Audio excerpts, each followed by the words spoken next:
ನಾವು ಒಂದ್ ಕರ ಹಾಕಿರೋದು ನೋಡಿದೀವಿ, 2 ಕರ ಹಾಕಿದೀವಿ ನೋಡಿವಿ, 3 ಕರ ಎಲ್ಲೂ ಹಾಕಿಲ್ಲ ಅಂತ ಜನರು ತುಂಬಾ ಖುಷಿ ಪಡ್ತಾ ಇದ್ದಾರೆ. ಎಲ್ಲ ಬಂದು ನಮಸ್ಕಾರ ಮಾಡ್ಕೊಂಡು ಹೋಗ್ತಾ ಇದ್ದಾರೆ.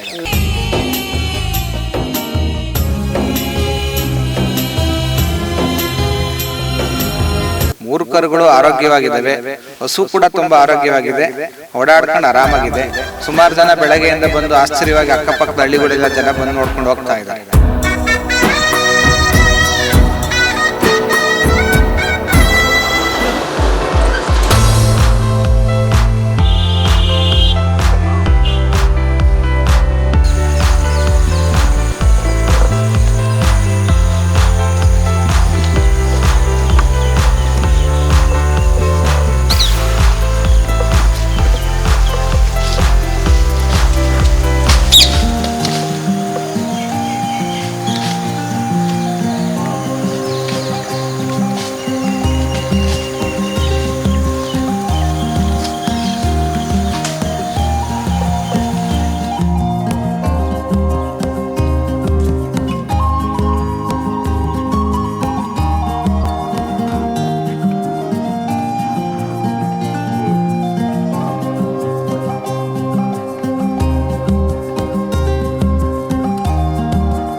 ಸರ್, ನಾವು ಟಿ ವಿನಲ್ಲಿ ಪೇಪರ್ನಲ್ಲೆಲ್ಲ ನೋಡಿದ್ದೋ 3 ಕರ 4 ಕರ ಹಾಕಿದೆ ಅಂತ. ಆದರೂ ನಮ್ಮ ಶ್ರೀಮಠದಲ್ಲಿ ಇಲ್ಲಿರೋಂತಹ ಗುರುಗಳ ಆಶೀರ್ವಾದ, ಶ್ರೀಮಠದ ಅಧಿದೈವ ಮರುಳಸಿದ್ದೇಶ್ವರ ಮಲ್ಲಿಕಾರ್ಜುನ ಸ್ವಾಮಿಯ ಕೃಪಾ ಕಟಾಕ್ಷ. ನಮ್ಮ ಮಠದಲ್ಲೂ ಕೂಡ ಹಸುಗಳನ್ನ ಸಾಕ್ಕೊಂಡಿದ್ದೀವಿ. ಪ್ರತಿನಿತ್ಯ ದೇವ್ರಿಗೆ ಅಭಿಷೇಕ ಮಾಡೋಕ್ಕೆ ಬಂದಂಥ ಭಕ್ತಾದಿಗಳಿಗೆ ಕಾಫಿ ಟೀ ಮಜ್ಜಿಗೆಯನ್ನು ಕೊಡೋಕ್ಕೋಸ್ಕರ ನಾವು ಒಂದು 5-6 ಹಸುಗಳನ್ನ ಸಾಕ್ಕೊಂಡಿದ್ದೀವಿ.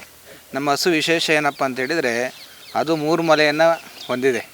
ಯಾರು ಕೂಡ 3 ಮಲೆ ಇರೋ ಹಸವನ್ನು ಕಟ್ಕೊಳೋದಿಲ್ಲ.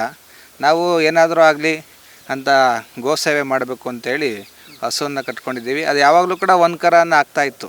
ನಾವು ಈ ಸರಿ ಒಂದು ಹೆಣ್ಗರ ಹಾಕ್ಸೋಣ ಅಂತ ಹೆಣ್ಣು ಕರ ಹಾಕೋಂಥ ಇಂಜೆಕ್ಷನ್ ಹಾಕ್ಸಿದ್ದು. ಅದು ಪವಾಡ ಸದೃಶವಾಗಿ 3 ಹೆಣ್ಕರವನ್ನು ಜನ್ಮ ನೀಡಿದೆ.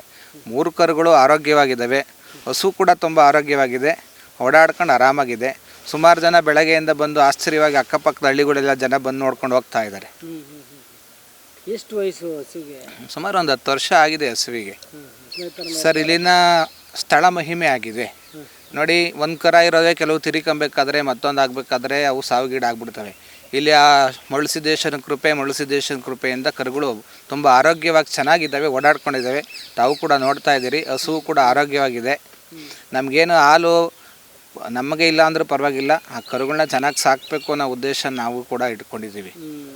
ಸರ್, ಅದು ನಮ್ಮ ಪೂರ್ವಾಶ್ರಮದಲ್ಲಿ ನಮ್ಮ ತಂದೆಯವರ ಸಣ್ಣ ಕರುವಿನಲ್ಲಿ ಹಸ ಮಾರಿಬಿಟ್ಟಿದ್ರು. ಆಗ ನಮ್ಮ ತಂದೆಯವರು ಅದನ್ನು ಹಾಲು ಹಾಕ್ಬಿಟ್ಟು ಸಾಕಿ ನಮಗೆ ಇಲ್ಲೇ ಮಠಕ್ಕೆ ಕೊಟ್ಬಿಡೋಣ ಅಂತ ತಂದು ಕೊಟ್ಟಿದ್ರು. ಅದನ್ನು ನಾವು ಕೂಡ ಅವ್ರು ಕೊಟ್ಟಿರೋದನ್ನ ಯಾಕೆ ಮಾರಬಾರ್ದು ಅಂತ ನಾವು ಇಲ್ಲೇ ಮಠದಲ್ಲಿ ಸುಮಾರು ಅಲ್ಲೇ 7-8 ವರ್ಷದಿಂದ ಇಲ್ಲೇ ಸಾಕ್ಕೊಂಡು ಪೋಷಣೆ ಮಾಡ್ತಾಯಿದ್ದೀವಿ. ಅಲ್ಲ, ಈಗ ಚಿಕ್ಕ ವಯಸ್ಸಿಂದನೂ ಇದನ್ನು ನೋಡ್ತಾ ಇದ್ದೀರಾ? ಹೌದು.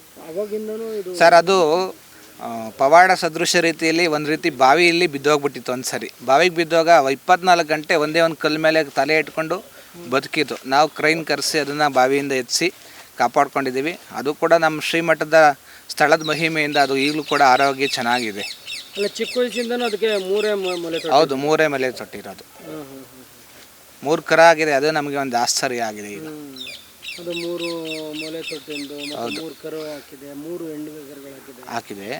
ಅದು ಹೋದ ಸರಿ ಒಂದು ಟೈಮ್ಗೆ 12 ಲೀಟ್ರ್ ಹಾಲು ಕೊಡೋದು.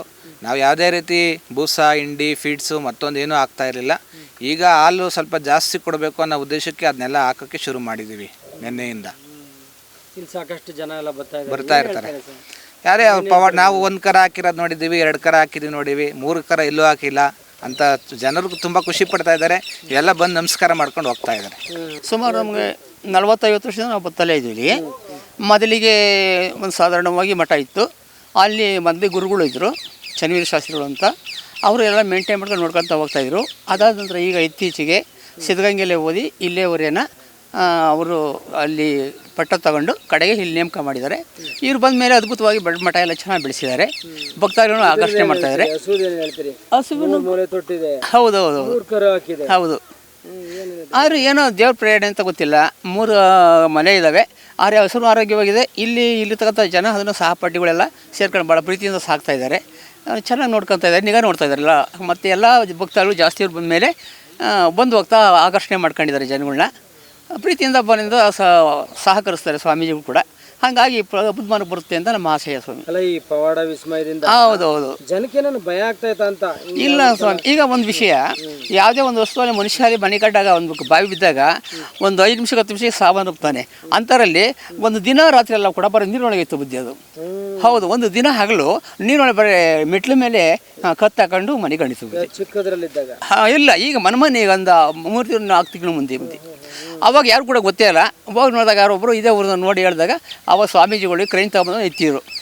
ಎತ್ತಿಗೆ ಹೌದು, ಅದು ಕೂಡ ಒಂದು ಪವಾಡ ಅಂತಲೇ ಹೇಳ್ಬೇಕಾಗ್ತಿ.